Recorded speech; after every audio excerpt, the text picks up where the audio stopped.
Voilà, sans plus tarder, parce que j'aimerais partager avec vous une bonne partie ce soir. On va prier, je vous encourage dans vos maisons aussi à vous recueillir. On va demander au Seigneur sa grâce. Je vais, comme je l'ai dit, être un peu chamboulé ce soir, mais avec la grâce de Dieu, avec l'assistance du Saint-Esprit, je crois qu'on va tirer de bonnes choses, de bons trésors de la parole de Dieu. Voilà, donc dans vos maisons, eh bien, inclinez-vous aussi et priez le Seigneur pour que Dieu puisse nous bénir. Seigneur, merci encore pour cette soirée. Tu vois, Seigneur, les difficultés que j'ai pu rencontrer ce soir. Mais tu vois que nous nous sommes réunis une fois de plus parce que nous avons soif de ta parole. Tu vois que, Seigneur Jésus, j'ai été pris de court, mais Saint-Esprit, je te demande maintenant de m'aider, de mettre dans ma bouche les paroles, de me donner l'inspiration. Seigneur, je veux prêcher ta parole avec beaucoup de sérieux et je veux que ta parole soit prêchée, Seigneur Jésus, c'est vrai, avec l'action de l'Esprit. Seigneur Jésus, que ta parole, elle prenne vie en chacun d'entre nous.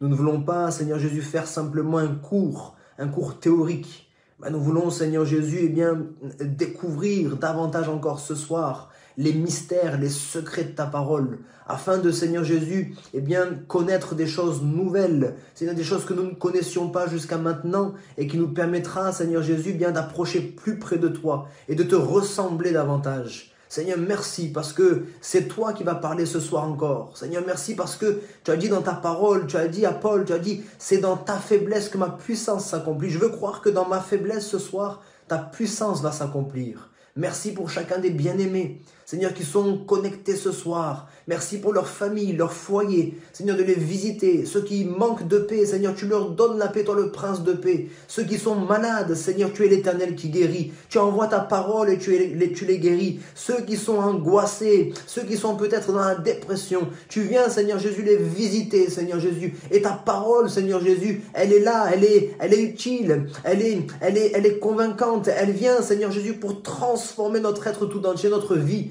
Alors, Seigneur, merci pour cette parole qui va prendre vie en chacun d'entre nous. À toi la louange, à toi la gloire, au nom de Jésus-Christ. Amen. Amen. Bonsoir ceux qui nous ont rejoints.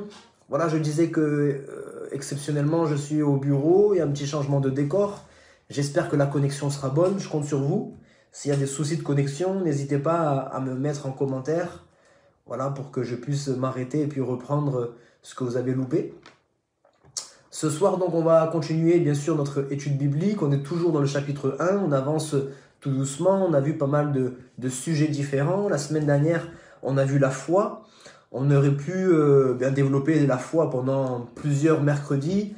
La foi, c'est un sujet inépuisable. Donc, j'ai préféré apporter un message plus ou moins général sur la foi. On aura l'occasion, Dieu voulant, de revenir dessus, mais il y a tellement de sujets abordés dans cette étude que j'ai voulu avancer un petit peu.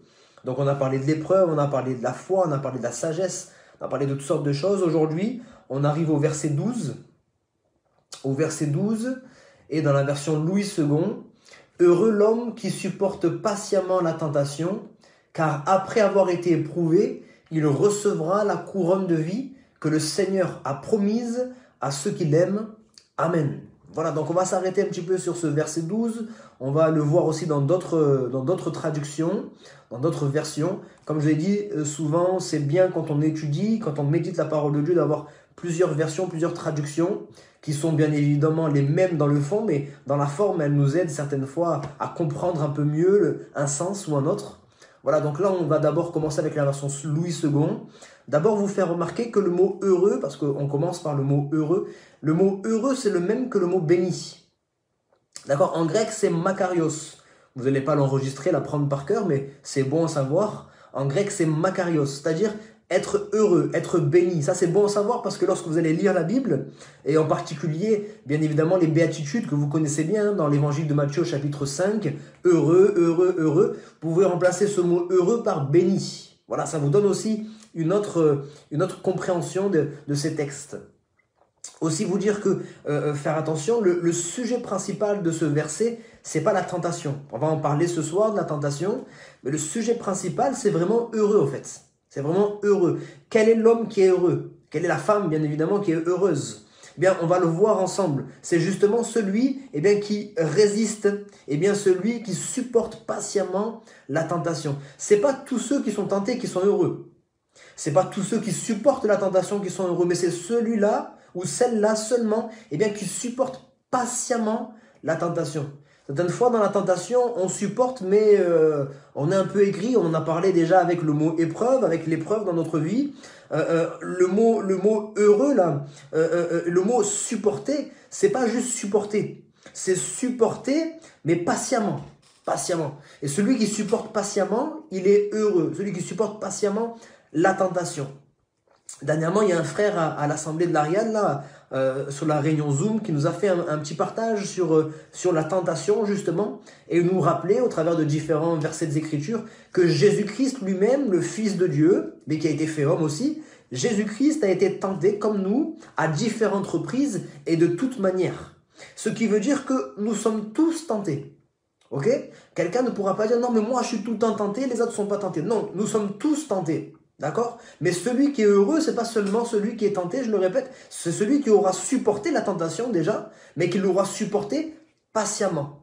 Il y en a certains, vous le savez, peut-être ça nous est arrivé aussi, qui supportent l'épreuve, qui supportent la tentation, mais en supportant, ils deviennent aigris contre tout le monde et des fois même ils lèvent le poing contre Dieu. Ceux-là, bien évidemment, sont pas heureux. Celui qui est heureux, celui qui va, on l'a vu à la fin de ce verset, qui va recevoir la couronne de vie que le Seigneur a promise à tous ceux qui l'aiment, tous ceux qui l'aiment. Il y a le mot supporter, supporter. Alors, beaucoup pensent que la vie chrétienne, c'est un long fleuve tranquille, je le dis souvent, beaucoup pensent que la vie chrétienne, c'est une vie sans sacrifice, sans souffrance, sans épreuve. C'est pas vrai. C'est pas vrai. Jésus ne nous a jamais menti lorsqu'il a dit « suivez-moi ». Il n'a pas dit « suivez-moi et vous verrez, tout va bien se passer, vous aurez une vie toute belle, toute rose ». Non, non, non. Il a dit « vous aurez des tribulations dans le monde ». Il a dit « vous aurez des persécutions ». Il nous a prévenu, il nous a expliqué qu'il y aura toutes sortes de difficultés lorsqu'on va le suivre. Mais il a dit « suivez-moi parce que moi je serai avec vous tous les jours ».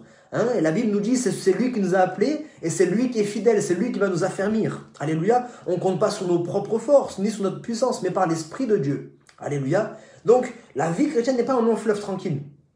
Et le mot supporter, c'est justement un mot que beaucoup ne supportent pas. Le mot supporter, il est fort. Il est fort. Et puis, il est utilisé à différentes reprises dans la parole de Dieu. Encore une fois, vous voyez, quand on étudie la Bible et plaise à Dieu, j'espère que vous avez commencé à étudier vous-même dans votre chambre, seul, avec votre Bible, avec l'assistance du Saint-Esprit. J'espère que vous avez fait cet exercice et vous verrez que vous pouvez passer des heures et des heures parce que sur un mot, là, avec les concordances et avec le strong et toutes ces choses, vous pouvez aller loin, aller rechercher toutes sortes de choses. Alors, le mot supporter, il est utilisé à différentes reprises. On va le voir dans au moins 3 versets. Le premier verset qu'on va trouver, c'est dans la lettre aux Hébreux, chapitre 12 et versets 2 et 3. Vous suivez avec moi? Hébreux 12, versets 2 et 3. Ayant les regards sur Jésus, le chef et le consommateur de la foi, on l'a vu la semaine dernière, la foi, qui, en vue de la joie qui lui était réservée, la joie, donc là on retrouve ce mot-là, heureux, béni, en vue de la joie qui lui était réservée, a souffert la croix, méprisé l'ignominie, et s'est assis à la droite du trône de Dieu. Considérez en effet celui qui a supporté contre sa personne une telle opposition de la part des pécheurs. Pourquoi il a fait ça? Pourquoi il a supporté? Afin que, et ce mot-là, on va s'arrêter aussi sur ce mot-là, afin que vous ne vous lassiez point l'âme découragée. Afin que vous ne vous lassiez point l'âme découragée. Qu'est-ce que je comprends dans ce passage?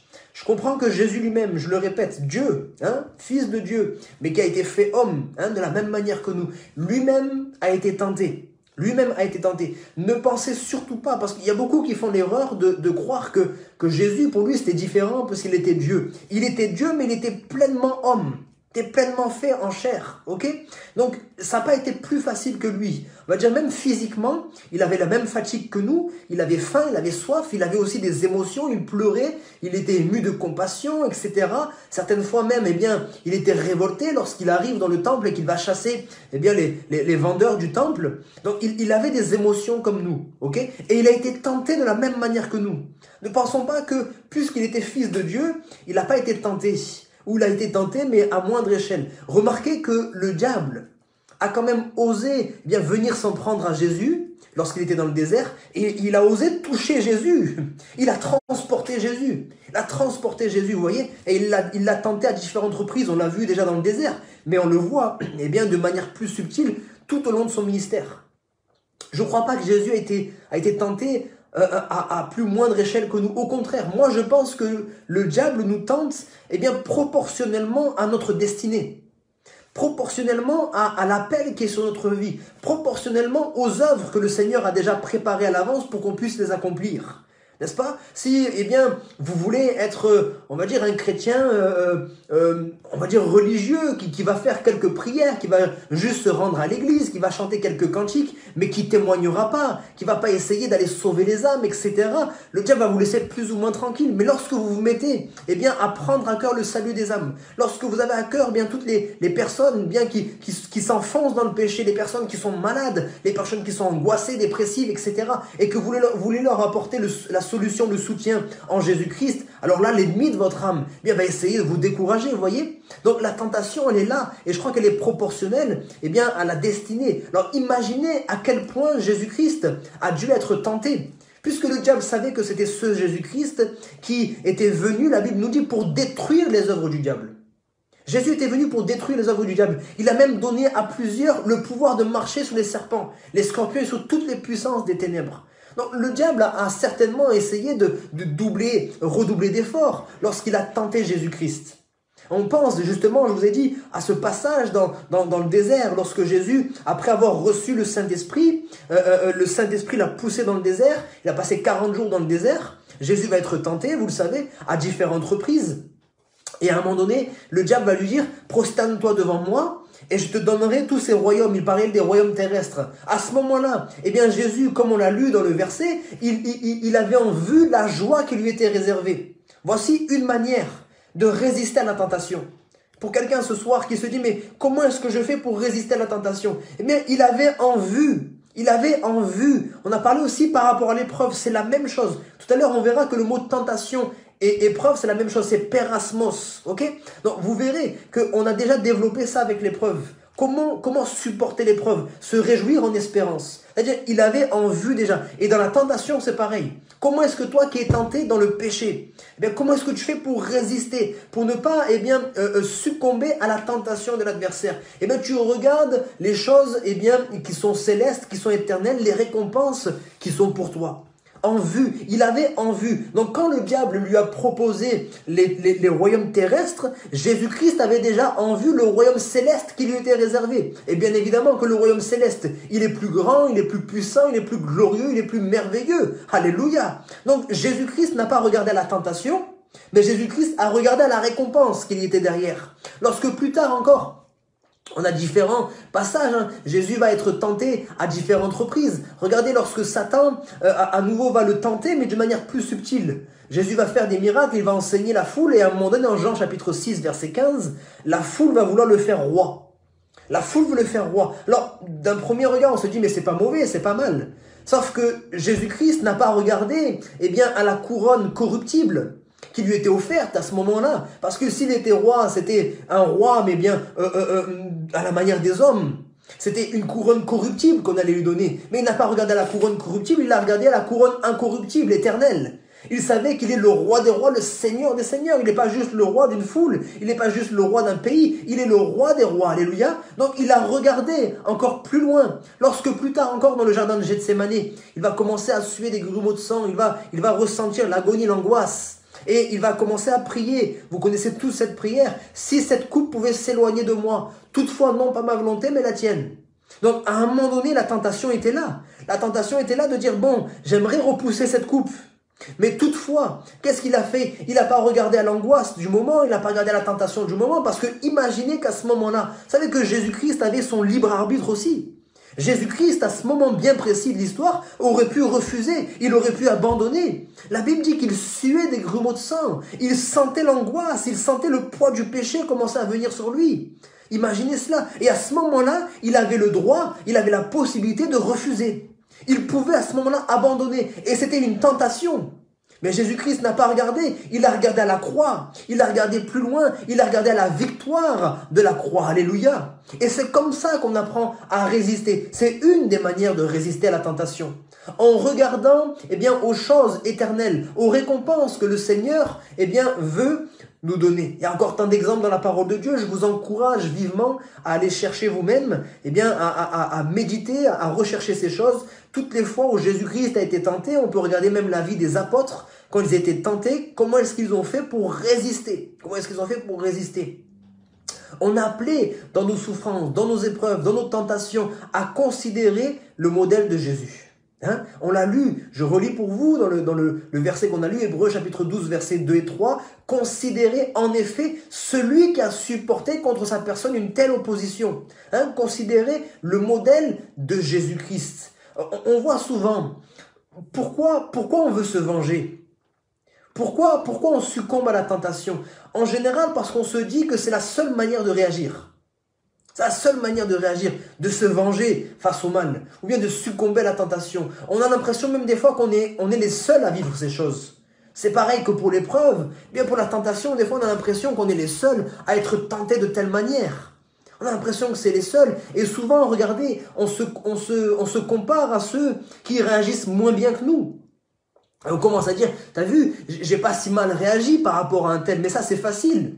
Ça, c'est naturel, on se compare toujours à ceux qui réagissent moins bien que nous. Mais nous, en tant que chrétiens, on doit se comparer à Jésus-Christ.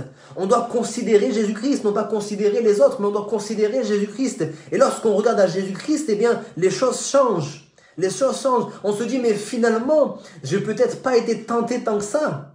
Peut-être que j'ai pas vécu tant d'injustices que ça, parce que quand on regarde à Jésus-Christ, c'est lui qui a vécu les plus grandes injustices. Certaines fois, on se dit que si nous, il nous arrive du mal, peut-être que nous aussi, on a fait du mal. Mais Jésus-Christ, lui, il a été bon. Jésus-Christ, il a fait le bien partout où il allait. Il n'a jamais fait le mal. Il n'a jamais été injuste. Et pourtant, il a connu la plus grande des injustices. Quand on regarde un Jésus-Christ comme modèle, on se dit que peut-être que j'ai pas tant souffert que ça par rapport à Jésus. Peut-être pas tant souffert que ça. Je peux peut-être supporter encore. Paul le dira aux Corinthiens, il dit, est-ce que vous ne pouvez pas supporter quelques injustices de la part des uns et des autres? Arrêtez d'avoir des conflits dans l'église, même si c'est une injustice, même si on vous parle mal, même si on vous humilie, même si on vous méprise, supportez l'injustice. Soyez à l'exemple, au modèle de Jésus-Christ. Supportez quelques injustices. Lui le juste, lui le Fils de Dieu, il ne s'est pas vengé, il n'a pas abandonné, mais il a supporté la tentation. Pourquoi? Afin que, encore une fois, afin que vous ne vous lassiez point. Afin que vous ne vous lassiez point. Parce que c'est vrai que quand on regarde à Jésus-Christ, on ne se lasse pas. On se dit, c'est bon, si Jésus-Christ a été capable de le faire, il me donne la capacité d'être plus que vainqueur en lui. Il va me donner aussi cette force. On a tellement de textes dans la parole de Dieu qui nous disent que lui-même qui a été tenté, il est capable de nous comprendre, il nous aide dans nos tentations. Alléluia. Amen. Il intercède pour nous-mêmes afin que notre foi ne défaille point. Il est là, il est avec nous. Même si on n'entend pas, même si on ne le voit pas, même si on ne ressent pas sa présence, il est là, il est présent avec chacun d'entre nous. Je voudrais lire avec vous un deuxième texte que vous connaissez aussi dans 1 Corinthiens chapitre 10 et verset 13. On l'a lu dans le domaine de l'épreuve. Je relis pour vous. Aucune tentation ne vous est survenue qui n'ait été humaine. Voilà, ça veut dire que toutes les tentations qu'on a, c'est des tentations qui sont comme tous les autres hommes. Ok? C'est pas des tentations extraordinaires. Quand on est tenté, on ne peut pas dire oui, mais il n'y a que moi qui est tenté. Non. La tentation qu'on a, qui survient dans notre vie, c'est une tentation qui est une tentation d'homme. C'est une tentation que tout homme peut connaître. Et Dieu, qui est fidèle, ne permettra pas que vous soyez tentés au-delà de vos forces, mais avec la tentation, il préparera aussi un moyen d'en sortir, afin que, alléluia, on revient toujours sur ces afin que vous puissiez la supporter. Ça, c'est juste des petites clés. Quand vous méditez, quand vous étudiez, il y a des mots comme ça. C'est des mots simples sur lesquels, en général, on passe très vite. Mais quand on étudie et qu'on médite, on s'arrête sur ces mots en particulier. Les afin que, les si, les puisque, vous voyez, et à partir de là, on s'arrête. Les c'est pourquoi. À partir de là, on s'arrête. Ok?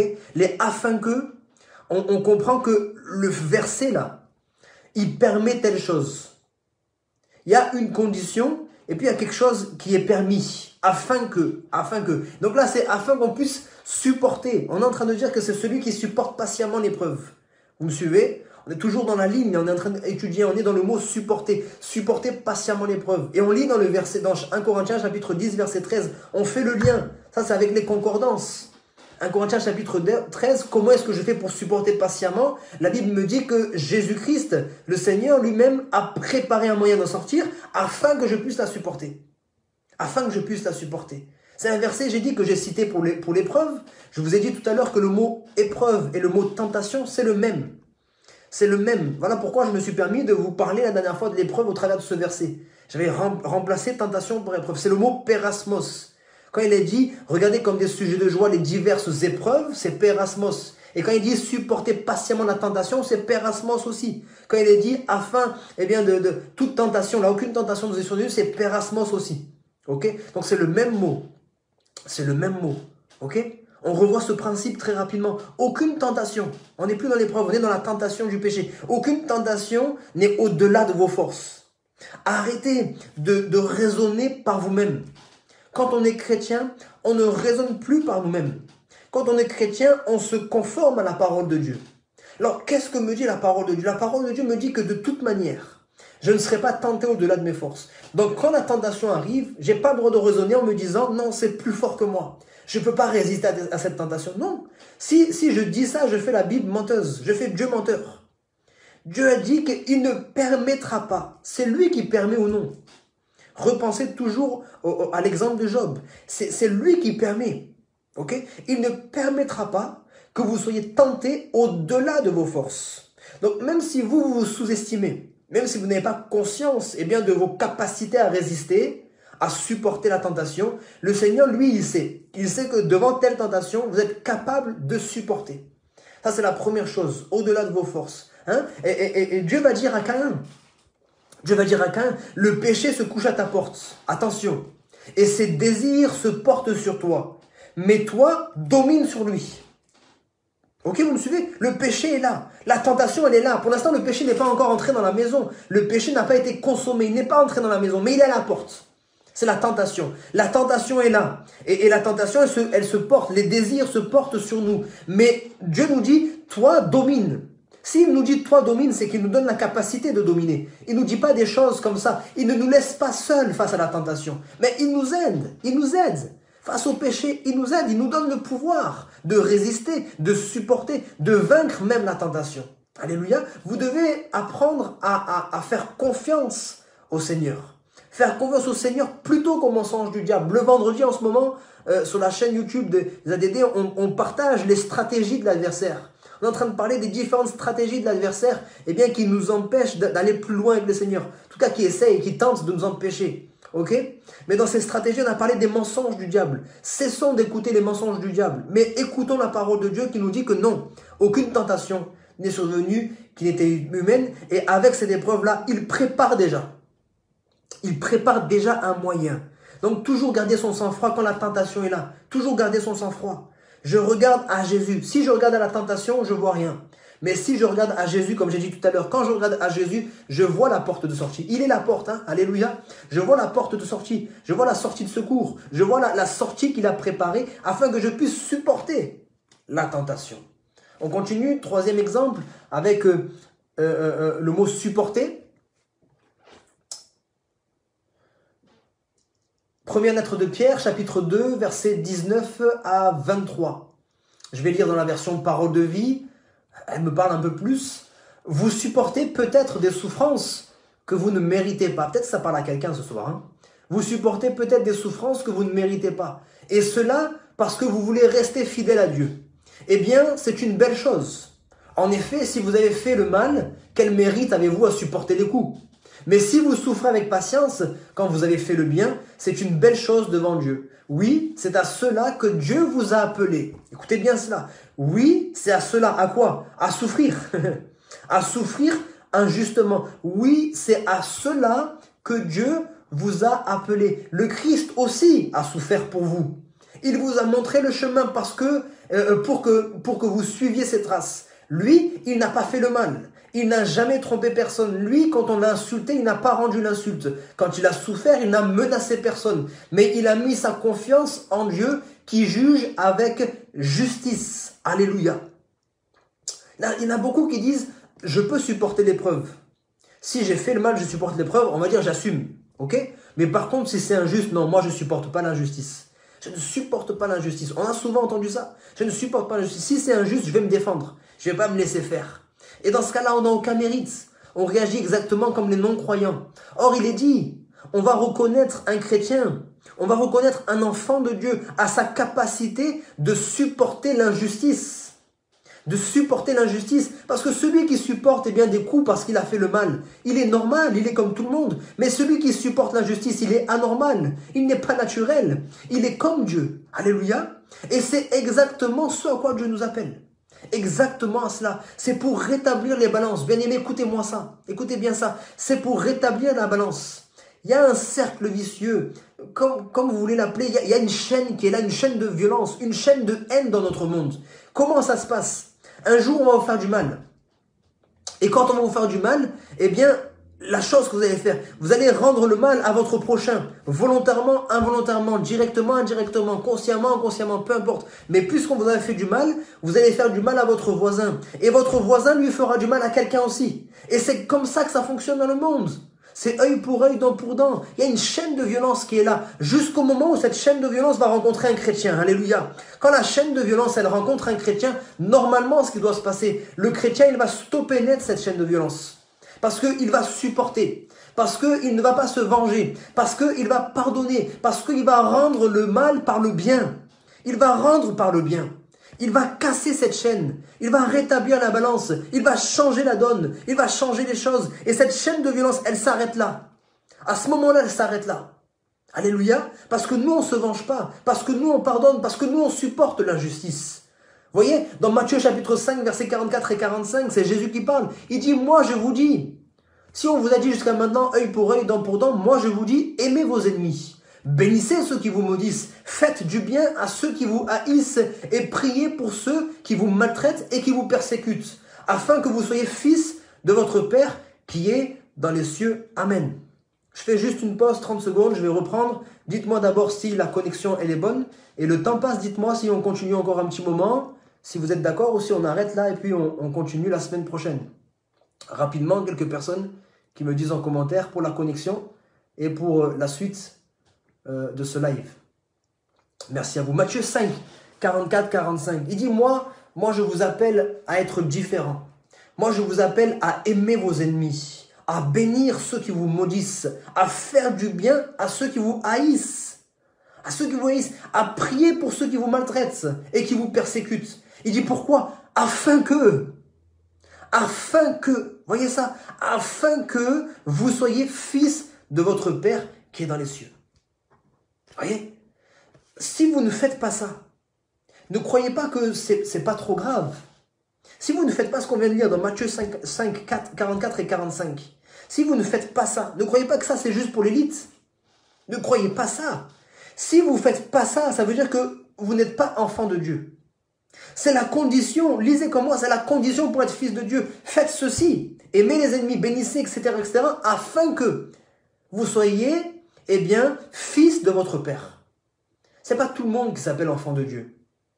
On ne peut pas dire enfant de Dieu comme cela. Celui qui est enfant de Dieu, c'est celui qui met en pratique la parole de Dieu. En l'occurrence, ça. En l'occurrence, ça. Et voilà pourquoi, frères et sœurs chrétiens, eh bien, on a besoin de rehausser les standards. On a besoin de changer notre mentalité. Parce que des fois, même en tant que chrétien, on dit « moi, j'accepte pas l'injustice ». Des fois, en tant que chrétien, on a encore un petit peu ce raisonnement. Œil pour œil, dent pour dent. Alors bien sûr qu'on ne va pas aller aussi loin dans la violence, mais on garde rancune. Même si on est capable de ne pas répondre par le mal, en tout cas, on ne fait pas le bien. On ne répond pas par le mal, mais on ne fait pas le bien. Mais Dieu nous appelle à faire le bien. 1 Pierre chapitre 3 verset 9, écoutez ça. Ne rendez point le mal pour le mal, ou injure pour injure, bénissez au contraire, car c'est à cela que vous avez été appelés, afin d'hériter la bénédiction. Alléluia. On voit que la parole de Dieu, elle est toujours en train de se compléter. Toujours. Maintenant, ce n'est pas Paul qui parle, c'est Pierre. C'est un autre apôtre qui parle à une autre église. Et il dit, c'est à cela que vous avez été appelés aussi, à faire le bien, à bénir contre la méchanceté, à faire le bien contre le mal. C'est à ça que vous avez été appelés. On n'a pas été appelés à chanter des cantiques dans nos églises, à rester bien au chaud, je le dis souvent. On a été appelés à changer la donne dans le monde. C'est dans le monde qu'on marque la différence. C'est dans le monde, c'est pas en chantant des cantiques. C'est bien de chanter l'amour et toutes ces choses. Mais c'est important aussi d'être transformé. C'est à ça qu'on est appelé. Et toujours le afin. Toujours afin. Afin de quoi? Afin d'hériter la bénédiction. On a toujours ce mot béni ou heureux.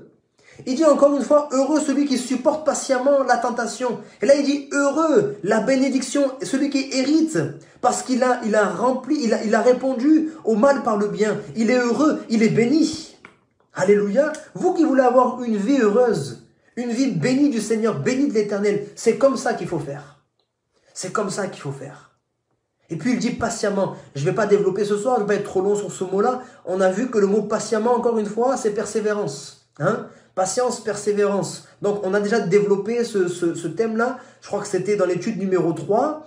Donc, la patience qui va produire certaines choses en nous. On a vu que c'était le mot hypomone en grec. Ok?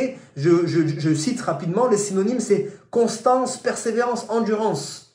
J'avais noté, un homme patient ne dévie pas de son but lorsqu'il est tenté, ni de sa foi, ni de sa piété, malgré la tentation.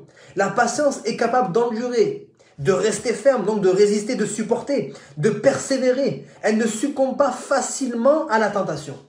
Ça, c'est la patience, voyez. Alors, si vous voulez un peu développer la patience, vous n'avez pas suivi le premier partage, c'était dans l'étude numéro 3. L'étude numéro 3, ok? Donc, il dit, après avoir été tenté, il le recevra.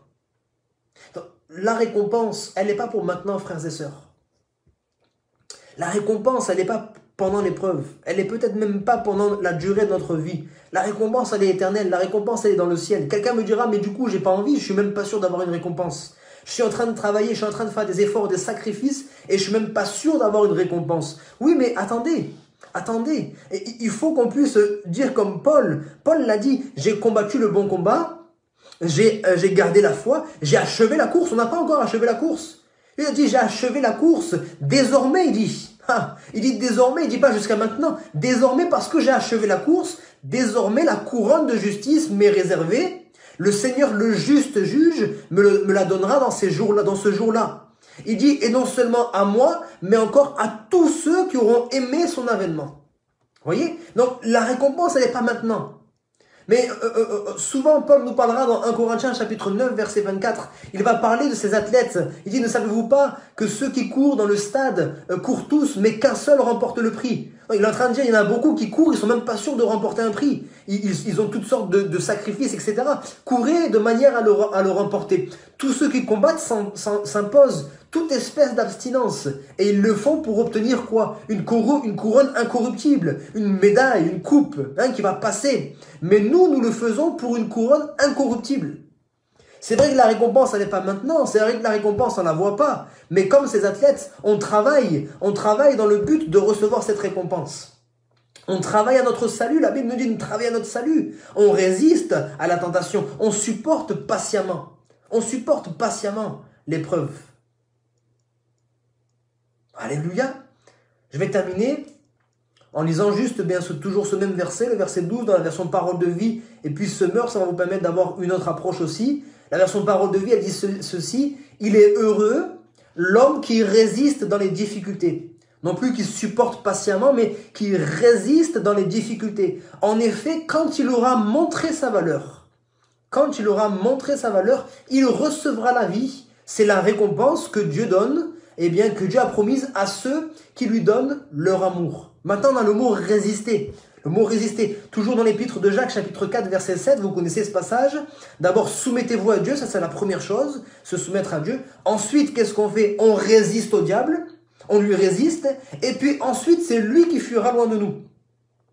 J'ai souvent dit, il y a vraiment cet équilibre, cette sagesse à avoir. On résiste à la tentation, mais on fuit face au péché. Il y a une petite nuance. On résiste à la tentation, on fuit face au péché. Et l'exemple qui nous parle le plus, c'est Joseph.